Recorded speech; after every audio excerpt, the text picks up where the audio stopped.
শুধু মণ্ডলী, আজ আপনার এলাকায় আমার এলাকায় বেঈমানি বেশি চলছে না কম? জোরে বলেন। কেমন বেঈমানি? একটা হাদিস মুসলিম শরীফের শোনান, ইমানদারের করণীয় কি?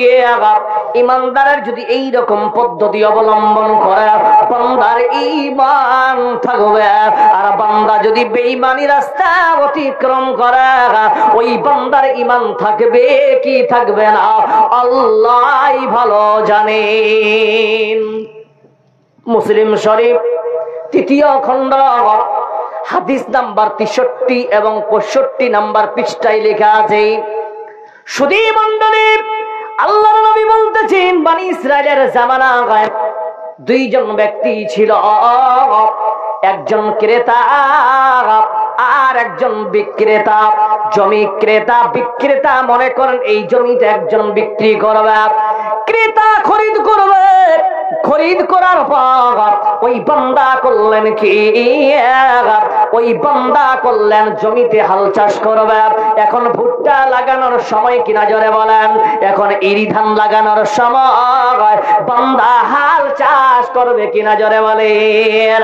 হাল চাষ করতে গেছে। এখনকার এখনকার যদি আপনি মনে করেন ট্রাক্টর দিয়ে হাল বাইছে, তা নয়। আগের জামানায় নাঙ্গলের হাল ছিল, ওই নাঙ্গলে একটা লোহার ফাল ছিল। ফাল বুঝেন? ফাল রে বাবা, যেটাকে মাটি অতিরিক্ত খননের কাজ লাগায়। ওই বান্দা যখন হাল চাষ আরম্ভ করেছে, ঘুরতে ঘুরতে ঘুরতে হঠাৎ করে খট করে আওয়াজ বেরিয়ে এসেছে। যখন খট করে আওয়াজ বেরিয়ে আসলো, লোকটা হালটাকে দাঁড়ানোর পর নাঙ্গলটা চেক করতে লাগলেন। দেখতে দেখতে দেখতে মনে হয় একটা কোন ভারী পাথরের সঙ্গে লক ধাক্কা লেগেছে। যখন নাঙ্গলটা উঠা গেল, দেখতেছেন মাটিটাকে সরানোর পর ওই মাটিটা চকচক করতেছে। লোকটা বেশি মাটিটাকে সরানোর পরে দেখলেন আখানে কি যেন সোনা সোনা ভাগ। খুঁড়ে দেখল একটা বড় কলস সোনার দাঁড়িয়ে আছে। বলুন সুবহানাল্লাহ। একটা সোনার কলস পাওয়ার পর দেখতেছে কলসটা বিদ্ধ ভারী। কলসটার মাথা থেকে মাটি যখন সরানো হলো, দেখতেছে পুরো কলসটাই স্বর্ণ মুদ্রা দিয়ে ভরা। জোরে বলুন সুবহানাল্লাহ। এই জায়গায় দেখেন পয়েন্ট কাকে বলে। এই আপনাদের গ্রামে জলসা। হঠাৎ করে একটা ছেলে, তার বাবা তাকে 50 টাকা দিয়ে বলছেন, যা যা বাজারে গিয়ে যাবি, কিছু খেয়ে তাড়াতাড়ি বাড়িতে ফিরে আসবি। বলুন ঠিক না বেঠে? বান্দা জলসাতে আসলো, প্রথম স্তরে বসে কার যেন বক্তব্য শুনে। সে পাপড় খেয়েছে, জিলেপি খেয়েছে, খাবার পর পয়সা শেষ হয়ে গেল। এই নিয়ত করে বান্দা বাড়ির দিকে রওনা হয়েছে। হঠাৎ জিলাপির দোকানটা যখন ওভারটেক করেছে, দেখতেছে মোটা কাগজ তার পায়ে লেগে গেছে। বাটার দিকে তাকানোর পর ওই বান্দা দেখলো আকারে একটা দুইটা নয়, 4খানা 500 টাকা নোট পড়ে আছে। বান্দা জলসা শুনবে না পালাবে? জোরে বলেন। কি ভাই, শুনবে না পালাবে? 2000 টাকা পেয়েছি। এবার ওই বান্দা করলো কি? 3 কেজি জিলাপি নিয়েছে। 3 কেজি জিলাপির দাম কত? 300 টাকা। গোজা 1 কিলো নিয়েছে, 100 টাকা ধরে নেন। কষে গেল 400 গেল। দুইটা ভাগ্নির জন্য দুটো বড় গাড়ি কিনেছেন 200 টাকা দিয়ে, 600 গেল। ছোট্ট বোন তাকে বলেছিল, দাদা রে, তোর কাছে আমার বড় আবদার, দাদা আমার জন্য একটা ভালো ওড়না কিনে আনবে। ভাই বলেছে, বোন রে, আমার কাছে 2 টাকা নাই, কোনদিন টাকা যদি হয় বরং তোর আবদার আমি পূরণ করব। বোনের জন্য 200 টাকা দিয়ে দামি একটা ওড়না কিনলো, গেল 800। আর মায়ের জন্য একটা ওড়না কিনলো 200 টাকা দিয়ে, গেল 1000। বাবার জন্য আরবি রুমাল কিনলো 200 টাকা, গেল 1200। বন্ধুরে সকাল বেলা ফজরের নামাজের পর তার বাবা এবার নাস্তা করতে বসেছে। সকলের প্লেটে 4টা 5টা করে জিলাপি, 2টা করে গোছা, সবাই আনন্দে খাচ্ছে। তার মা বলতেছেন, পাল্লার বাঘ দেখো তোমার ছেলে আমার জন্য ওড়না নিয়ে এসেছে। ছোট্ট বোন বলছেন, বাবা আমার জন্য খেলনা শুদ্ধ চূর্ণি নিয়ে এসেছে। তার 2টা নাতি ভাগিনী বলছেন, নানা দেখ আমার জন্য গাড়ি কিনে নিয়ে এসে। মুসলমান জবান দেখ ওই বান্দা ছেলেটার বাপ খুশি হবে না বেজার? জোরে বলেন কি ভাই, খুশি না বেজার? এই জায়গায় মুসলমান আমাদের ভুল। ওই বাবাকে খাবার আগে দেখানোর ভাগ। তার বাবার উচিত ছিল, বেটারে তোমাকে আমি 50 দিলাম, তুমি কি করে 1000-1200 টাকার মাল নিয়ে আসলে? বেটা সব এই মাল বেশিয়া টাকাটা বেটা কোথা থেকে তোমার ইনকাম হয়েছে? যেরকম ঠিক না বেঠিক? হাই রে মুসলমান, আপনাদের এলাকায় দেখবেন একটা বড় ফিকরা বেঁধেছে। বাবার 5টা সন্তান, সবাইকে এক নজরে দেখতে হবে কিনা? বাবাকে যারা বলেন এই জায়গা একটা আর পয়েন্ট বলে দিই। একজন বান্দার 5টা ছেলে, 5টা ছেলে সমান কি ইনকাম করবে? যারা বলেন হ্যাঁ না পারবে? পারবে না। আর বাবারা ওই জন্য মার খায়, ওদের চরিত্র তার বাবাকে মার খাওয়ায়। যেই বেটার ইনকাম বেশি ওই বেটার দিকেই বাবা বেশিরভাগ সাপোর্ট করে। বলুন ঠিক না বেঠে? কি ভাই ঠিক বলছি তো? শুধু মন্ডলী, ছোট বেটা হঠাৎ করে ধরমপুরের মতন জায়গায় দামি সম্পদ কিনেছে, কিষানগঞ্জের মতো 40 লাখ টাকা দিয়ে 5 কাঠা মাটি কিনেছে। শুনলাম দালকেলাও নাকি শ্রী জায়গা কিনেছেন। আপনাদের এলাকার বাসীরা অবাক, কয়েক বৎসরের ব্যবধান বাচ্চাটা এত টাকার মালিক কি করে হলো? সদী মন্ডলী, যাচাই বাছাই করার পর দেখা গেল আকারে হতেই তো পারে। হঠাৎ একদিন তার বাবাকে মারুতি কিনে দিয়েছে। মারুতি নিয়ে বাবা চায়ের দোকানে যায় আর পায়ের উপরে পা তুলে বলছেন, বেটা আমার একটা জন্ম দিয়েছি, বাকি 2টা সন্তান এরা অকর্মা, এরা কাম করতে জানে না। বলে কি বলে না? জোরে বলেন। মুসলমান বেটা যদি কোটিপতি হয় বাবার বুক সিনা চওড়া হয়ে যাবে। এবার হঠাৎ করে তার বাড়িতে 12টার সময় 5 জন সিভিল পোশাক পরে এসেছি। বলছেন, ও আব্দুল বাড়ি দরজা খোলা। তার বাবা দরজার পাশে ঘরে বসে আছে। বলছেন, কে আপনারা? বলছে, আমরা অন্য জায়গা থেকে এসেছি, দরজাটা খোলেন। আপনার ছেলে বাড়িতে আছে? বলে হ্যাঁ। ছোট্ট ছেলে কি যখন ঘরে ঢুকার পর তার স্ত্রীকে বেরিয়ে আসা গেল। যার স্ত্রীকে বেরিয়ে আসার বলা হয়, তার বাড়িটা ঘরটা সিজ করে দেখে 5 পেটি হিরোইনের মাল পাওয়া গেছে। বন্ধুরে সঙ্গে সঙ্গে তার হ্যান্ডকাপ লাগিয়ে তাকে অ্যারেস্ট করে নিয়ে চলে গেল। তার বাবা বারবার বলতেছেন, সাহেব আমার ছেলেকে কি দোষে আপনারা নিয়ে যাচ্ছেন? কি অপরাধ করেছে? ওই অফিসার গুলা বলতেছে, আপনার ছেলে খারাপ ব্যবসা করতে বলে।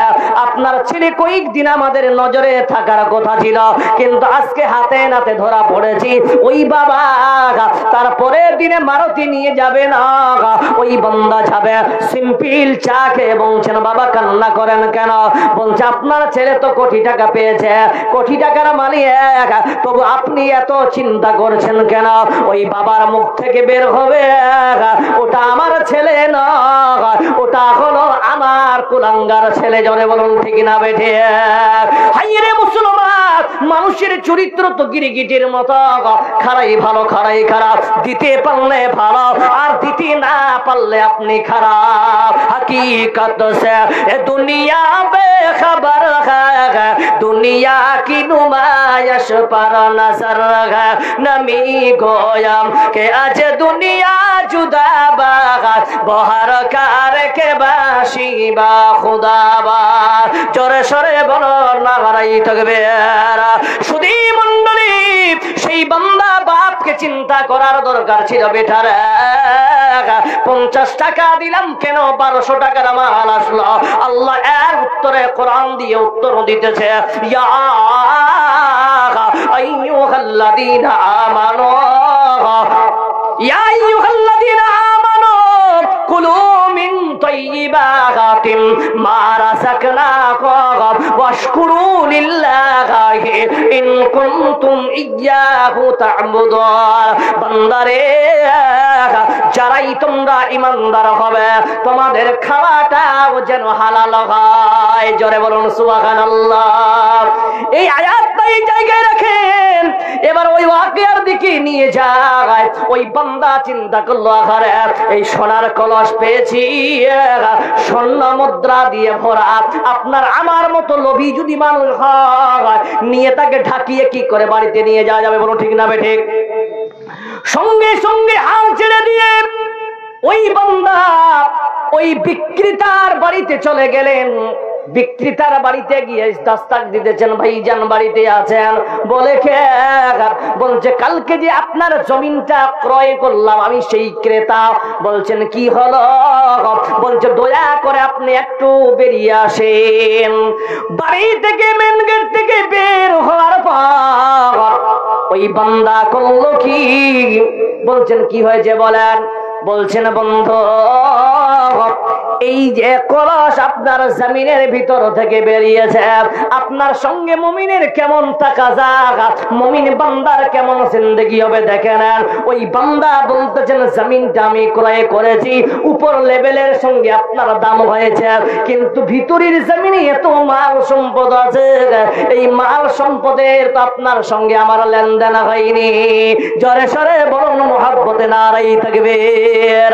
এই হচ্ছে ইমানদারির পরিচয়। ওই বান্দা বলছেন ভাইজান শুনে নাও, আপনি আমাকে জাহান্নামে দেখতে চান? বলছেন না না, আপনার জমিন আমি কিনেছি, আমি আপনার জন্য কেন আমি জাহান্নামের কামনা করতে পারি? ওই লোকটা বলতেছেন ভাইজান শুনে নাও, আল্লাহ রাব্বুল আলামিন কাল কিয়ামতের দিন প্রশ্ন করবে, রে বান্দা আয় আয় আয় আমার সামনে আয়। আমি আল্লাহর মিজানের সামনে যখন যাব, আল্লাহ যদি আমাকে প্রশ্ন করে বান্দারে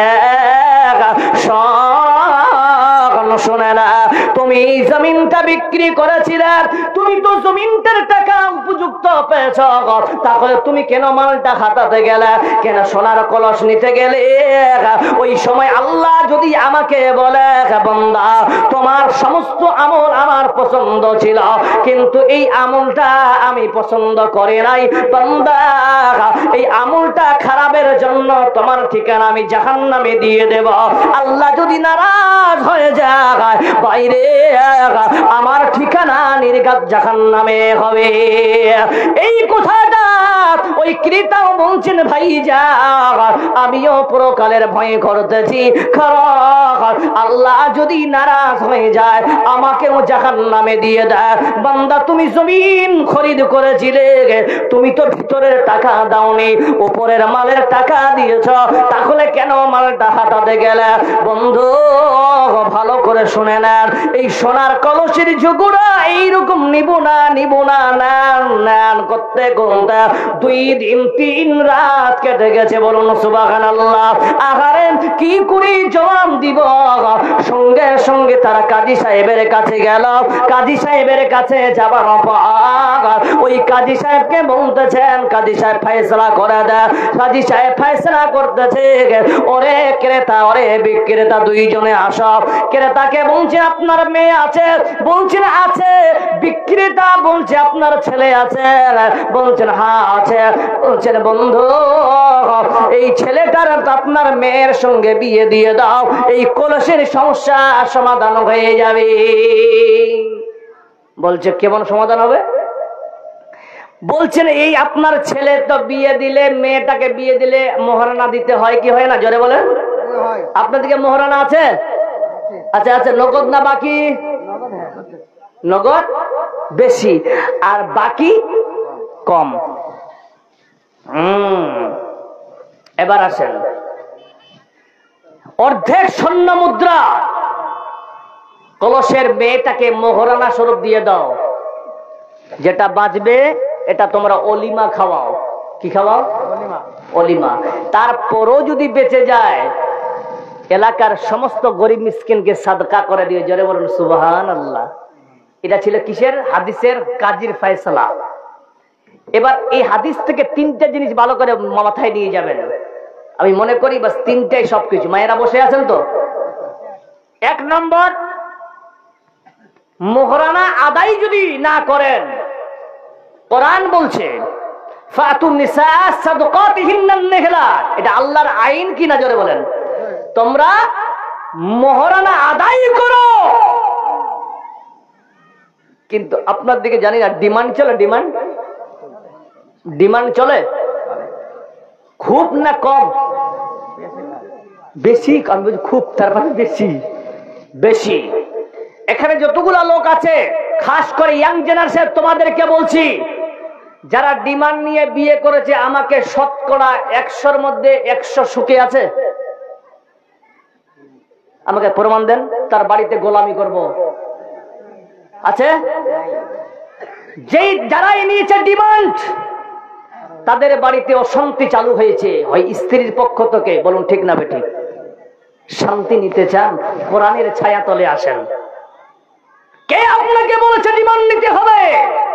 এলাকার একটা প্রমাণ করুন। 20 লাখ, 30 লাখ, 25 লাখ, 10 লাখ টাকা ডিমান্ড নিয়ে বেটা কোটিপতি হয়েছে না, আরো ভিখারি হবে। এটা আল্লাহর ওয়াদা, নবীর ওয়াদা। যেটা আল্লাহ রাসূল লানাত করেছে, ওটার কোনোদিন বরকত হবে? একটা উদাহরণ দিয়ে বুঝতে পারবেন। যারা ভিক করে বেড়ায় গ্রামে গ্রামে, ফকির বলতে না, ভিক্ষুক বা ফকির। ফকির কি আর ভিক্ষুকে কোনোদিন কোটিপতি হতে দেখেছেন? আরে বলেন, কোটিপতি দেখেছেন? কিন্তু একজন গরিব মানুষ, গরিব, কিছু নাই, সম্পদ নাই, আল্লাহ তাকে বড়লোক করবে, এটা ওয়াদা। কিন্তু ভিক্ষুককে কোনোদিন কোটিপতি হতে দেখতে পাবেন না। কারণ যারা এইভাবে চায়, আল্লাহ তাদের লানত করেছেন। আচ্ছা এরকম প্রিয় মুসলিম সমাজ, আল্লাহ যেন আমাদেরকে এইভাবে নয়, এইভাবে করে দাতা করে এই দুনিয়াতে মওত পর্যন্ত বাঁচিয়ে রাখে। জোরে বলুন সুবহানাল্লাহ। ইনশাআল্লাহ আমরা আছি তো? নাম্বার 1, যারা ডিমান্ড নিয়ে বিয়ে করবেন, আমি আপনাকে বলি, যাদের মেয়ে আছে বোনরা, তোমাদেরকে বলি, ইসলামিক কালচার, ইসলামিক স্ট্র্যাটেজি তোমরা থাকবে ইনশাআল্লাহ। যদি সমস্ত নারীরা, সমস্ত মেয়েরা, সমস্ত বোনেরা যদি এক প্ল্যাটফর্মে দাঁড়িয়ে বলে ডিমান্ড চাওয়া ছেলেকে বিয়ে করব না, আল্লাহর কসম করে বলছি, ওই ছেলেরা কোথায় যাবে? আরে বলেন না, কোথায় যাবে? একদিন বলছে আমি কিছু করতে পারি, চালাক কতই হারাম খোরগুলা, বলছে আমি বলতে পারবো না, আমার আব্বা যা বলবে। তার মানে ওর আব্বার ডিমান্ড চাইবে। এ তো ফকির, তার বাপ ইন্টারন্যাশনাল ফকির। কি ভাই, ঠিক না ঠিক? এবার শোনেন, এর গজব নিবেন। গজব কি? 10 লাখ টাকা ডিমান্ড নিয়ে এসেছে। আসার পর মোচে তেল লাগিয়ে 10 লাখ টাকার মালিক। 6 মাস চললো, 7 মাসের মাথায় বেটি গেছে বাপের বাড়িতে। দেখছেন ঈদের দিনে গিয়ে দেখছেন বাবা চিড়া জামা পরে আছে, পুরনো লুঙ্গি পরে। ঈদের দিন ছোট ভাইকে ডেকে বলছেন, ভাই যান কি ব্যাপার, নতুন কাপড় কই? বলছেন দিদি, তোমার বিয়ে দেওয়ার পর আমরা প্রতিটা রোজার মাস, পুরো রোজার মাস মানুষ খেজুর দিয়ে ইফতার করে। বন্ধে সারাটা মাস বাবা মা মাংস তরকারি দেখে নিয়ে পন্তা পেঁয়াজ খেয়ে তারা সেহরি কাটিয়েছে। আজকে ঈদের দিন সিমাই কেনার পয়সা নাই, আমরা চিনি খেয়ে আমরা ঈদ পালন করেছি। বলুন তো মেয়েটার মনটা ভালো হবে না খারাপ? সব শুনে মায়ের চোখের পানি, ভাইয়ের নতুন কাপড় না পাওয়ার পর ওই মেয়ে শ্বশুর বাড়িতে গিয়ে দেখছেন আমার শ্বশুর আব্বা লাট্টু লুঙ্গি পরে আছে, সাদা পটপটি। আমার স্বামী দামি শেরবানি পরে দাঁড়িয়ে আছে। বলছেন শোনো, আমার রাত্রির মধ্যে তোমাকে আমার বাবা যে 10 লক্ষ টাকা দিয়েছে, পুরোটাই আমার হিসাব চাই। মাথা ঘুরবে কি ঘুরবে না জবাব দেন। ঘুরবে কি ঘুরবে না? হাইরে কপাল খারাপ, স্বামী বাড়িয়ে কথা বলতে পারে না, কারণ স্বামী স্ত্রীর বাবার কাছে বিক্রি হয়েছে। বলুন ঠিক না বেটে? যারা ডিমান্ড নেবে ওরাই হবে স্ত্রীর ভাড়ুয়া। বলুন ঠিক না বেটে? ওরা ভাড়ুয়া হবে, হিজড়া থেকে তারা খারাপ ব্যবহার করবে। কারণ যারা স্ত্রীর সামনে কথা বলতে পারে না ওরা পুরুষ হতে পারে না। জোরে বলুন ঠিক না বেটে? আল্লাহ কোরআন দিয়ে বুঝাচ্ছেন, আর রিজালু কাওয়ামুনা আলান নিসা, পুরুষেরা মহিলাদের নেতা হবে, আর নেতা কথা উঁচু হবে না, ডান। জোরে বলে বন্ধু, তুমি মাউগের ভাড়ুয়া হয়ে যাবে, এই জন্য তোমার পৃথিবীর জমিনে কোনো দাম থাকবে না, সমাজে তুমি নাম পাবে না। কারণ সমাজে তোমাকে দায়িত্ব দিবে, তোমাকে মোড়ল বানাবে, 10টা লোক বলবে একে মোড়ল বানিয়ে কি লাভ, যে নিজের স্ত্রীকে কন্ট্রোল করতে পারে না। বলুন ঠিক না বেটি? যুবক, তুমি ইসলামিক কালচার অনুযায়ী বিয়ে করো। কে কে রাজি আছো আমি ডিমান্ড ছাড়াই বিয়ে করবো? একটু হাত খাড়া করেন তো দেখি কোন বাপ আছে আমার ছেলেকে নো ডিমান্ডে বিয়ে দিব। কে আছেন? হাত খাড়া করেন দেখি। একটাও নাই। বলছে দিবই। হারাম খান, হারাম খাবেন বান্দা, আর বৌমার ভাতে ঝাঁটার বাড়ি খাবেন। খাবে গফলাত में सोए हुए मोमिनो, खाबे गफलत। যাচ্ছি ওটাতেই, হ্যাঁ ওটাতে যাচ্ছি, আমাকে বলতে হবে না, টাইম দেখছি আমি, ঠিক আছে? खाबे गफलत में सोए हुए मोमिनो, ऐशो इशरत दिखाने से क्या फायदा,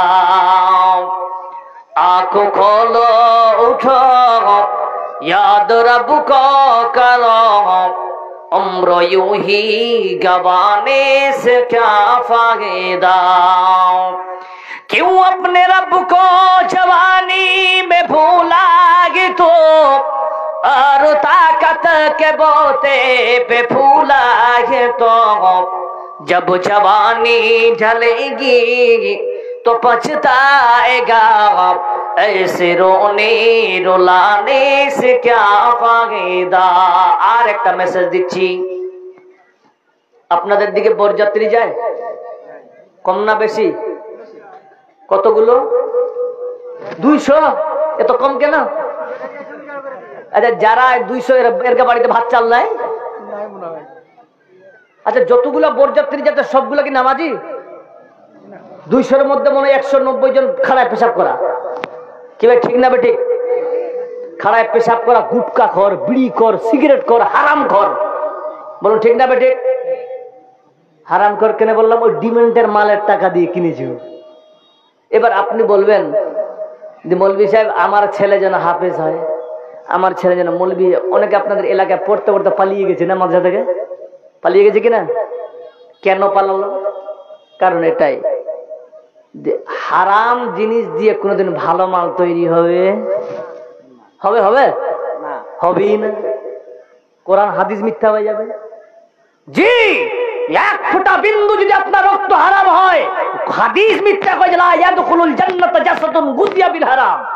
ওই বডি যাবেই না জান্নাতে, যে বডি এক টুকরো মাংস যদি হারাম দিয়ে তৈরি থাকে, যাবেই না জান্নাতে, জাহান্নামে যেতে হবে।